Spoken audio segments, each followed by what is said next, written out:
Hi friends, இன்றைக்கி நம்ம கிச்சனில் இந்த தீபாவளிக்கு ரொம்ப ஸ்பெஷலாக நம்ம அல்வா செய்ய போகிறோம். அந்த அல்வா பார்த்திங்கன்னா திருநெல்வேலி அல்வா தான். அதே டேஸ்ட்டில் ரொம்ப பர்ஃபெக்டாக சூப்பராக ரொம்ப சிம்பிளாகவும் எப்படி செய்கிறதுன்னு தான் இன்றைக்கி பார்க்க போகிறோம்.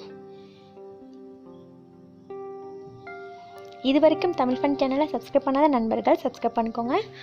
அப்படியே பக்கத்தில் இருக்க பெல் ஐக்கனை கிளிக் பண்ணிடுங்க. இப்போ நம்ம ஓட்ஸ் வச்சு தாங்க இன்றைக்கி திருநெல்வேலி அல்வா செய்ய போகிறோம். ஓட்ஸ் அல்வான்றனால டிஃப்ரெண்ட்டெல்லாம் இருக்காதுங்க, அப்படியே சேம் திருநெல்வேலி அல்வா அதே டேஸ்ட்லேயே நம்மளுக்கு கிடைக்கும்.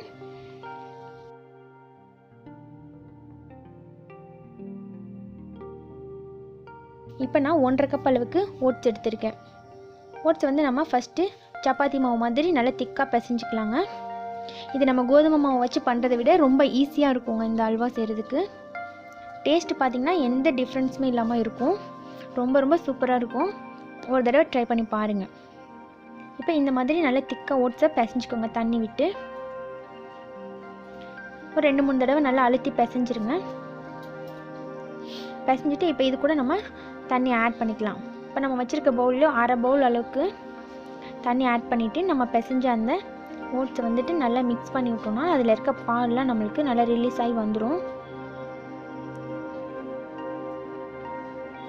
இதே மாதிரி தாங்க நல்லா பிசைஞ்சிட்டே இருந்திங்கன்னா இதில் இருக்க பால்லாம் நல்லா வெளியில் வந்து நம்மளுக்கு வந்து ஓட்ஸோட சக்கெல்லாம் வெளியில் வந்துடும். இதே மாதிரி நம்ம ஒரு 3 டைம்ஸ் கரெக்டாக 3 டைம்ஸ் செஞ்சிங்கன்னா போதும். இப்போ நான் ஃபஸ்ட் டைம் செஞ்சுருக்கேன். இந்த மாதிரி நல்லா கரைச்சிட்டு இதை வந்து நம்ம வடிகட்டிக்கலாம்.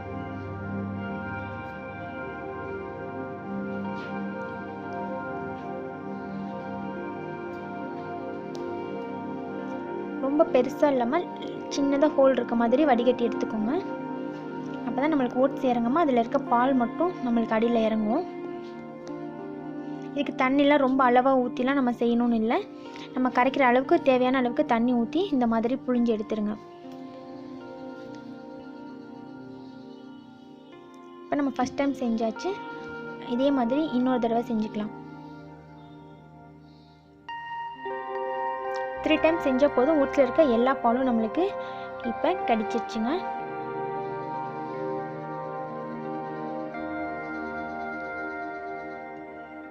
இப்போ இந்த சக்கைலாம் நல்லா நம்மளுக்கு சக்கையாயிடுச்சு. இது நம்ம வேஸ்ட்டில் போட்டுடலாம். இப்போ நம்மளுக்கு ஓட்ஸ் பால் கடிச்சிருக்கு, திக்காக கடிச்சிருக்கு பாருங்கள். கொஞ்சம் தண்ணியாக இருக்க மாதிரி உங்களுக்கு ஃபீல் ஆனிச்சுன்னா அப்படியே ஒரு 15 மினிட்ஸ் அதை அப்படியே வச்சிட்டிங்கன்னா தண்ணி மேலே வந்துடும். அதை நம்ம தண்ணியை மட்டும் கீழே எடுத்துகிட்டு திக்காக சேர்த்துக்கலாம். இப்போ இன்றைக்கி நம்மளுக்கு கரெக்டான பக்குவத்தில் பால் கடிச்சிருக்கு. இப்போ ஸ்டவ் ஆன் பண்ணிடுங்க. ரொம்ப ஈஸி தாங்க இது. ரொம்ப ரிஸ்க் எடுத்துலாம் நம்ம செய்யணும்னு அவசியம் இல்லைங்க. ஸ்டவ் ஆன் பண்ணிவிட்டு வானல் வச்சுக்கலாங்க. வானல் வச்சு நம்ம எடுத்து வச்ச ஓட்ஸ் பால் அது கூட சேர்த்துக்கலாம். இதுக்கு வந்து நம்ம எந்த அளவு ஓட்ஸ் எடுக்கிறோமோ அதே அளவு நெய், அதே அளவு சர்க்கரை தான். இது 3 தாங்க நம்மளுக்கு மெஷர்மெண்ட்டு கரெக்டாக இருக்கும். இதில் செஞ்சிங்கன்னா நான் 1.5 கப் அளவுக்கு ஓட்ஸ் எடுத்தேன், 1.5 கப் சர்க்கரை சேர்த்துருக்கேன். நம்ம 1.5 கப் அளவுக்கு நெய் எடுத்துக்கலாம். நெய் 1.5 கப் நம்மளுக்கு அதிகமாக இருந்தது அப்படின்னா நீங்கள் வந்து 1.5 கப்பில் வந்துட்டு 1 கப் நெய்யும் 1/2 கப் ஆயிலும் கூட சேர்த்துக்கலாம். இப்போ நம்ம கிளறிக்கிட்டு நம்ம இது கூட கொஞ்சமாக ஏலக்காய் தூளும் 1 பிஞ்ச் அளவுக்கு கேசரி கலரும் சேர்த்துக்கலாம். கேசரி கலர் ஆட் பண்ணாமே செய்யலாம், ஜஸ்ட் லைட்டாக கலருக்காக சேர்த்துருக்கேன். இப்போ இது கூட நம்ம கொஞ்சமாக நெய்யை சேர்த்துக்கலாம். அடுப்பை வந்துட்டு நல்லா ஃபுல் ஃப்ளேம்லேயே வச்சுருங்க. சிம்மில் வைக்கவே வேணாம். ஃபுல் ஃப்ளேமே வச்சுட்டு நம்ம கிளறிக்கிட்டே இருந்தோன்னா அடி பிடிக்காமல் இருக்குங்க. கொஞ்சம் திரண்டு வர வரைக்கும் கை எடுக்காமல் கிளறுங்க. கொஞ்சம் திக்னஸ்ஸாக வந்ததுக்கப்புறம் நம்ம ஒரு 2 நிமிஷம் கை எடுத்துகிட்டு கிளறிக்கலாம்.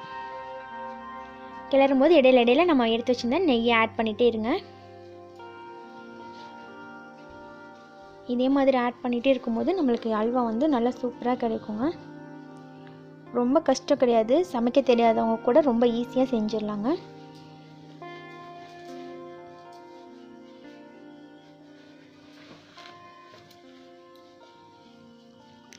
இந்த மாதிரி நல்லா ஃபுல் ஃப்ளேமில் கிளறிக்கிட்டே இருங்க. இப்போ பாருங்கள் நம்மளுடைய அல்வா பதம் வந்துருச்சு. இந்த அளவுக்கு நம்மளுக்கு நல்லா திரண்டு வந்ததுக்கப்புறமா அடுப்பை கொஞ்சம் ஸ்லோ பண்ணிக்கலாம். ஸ்லோ பண்ணிவிட்டு ஒரு 5 நிமிஷம் நம்ம சிம்லேயே வச்சுட்டு நம்ம மீதி இருக்கிற நெய்ங்களையும் சேர்த்துக்கலாங்க.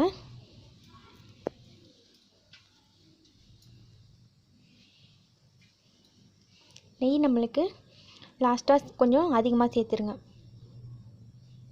இப்போ நெய்யில் வறுத்த முந்திரியும் இது கூட ஆட் பண்ணிவிட்டு நம்ம ஸ்டவ் ஆஃப் பண்ணிடலாம். நம்மளுக்கு அல்வா பாதம் நம்மளுக்கு தெரியும் இல்லையா, திக்காக திரண்டு வந்ததுக்கப்புறம் நம்ம ஸ்டவ் ஆஃப் பண்ணிடலாம். இதுதான் இதோட பாதம்.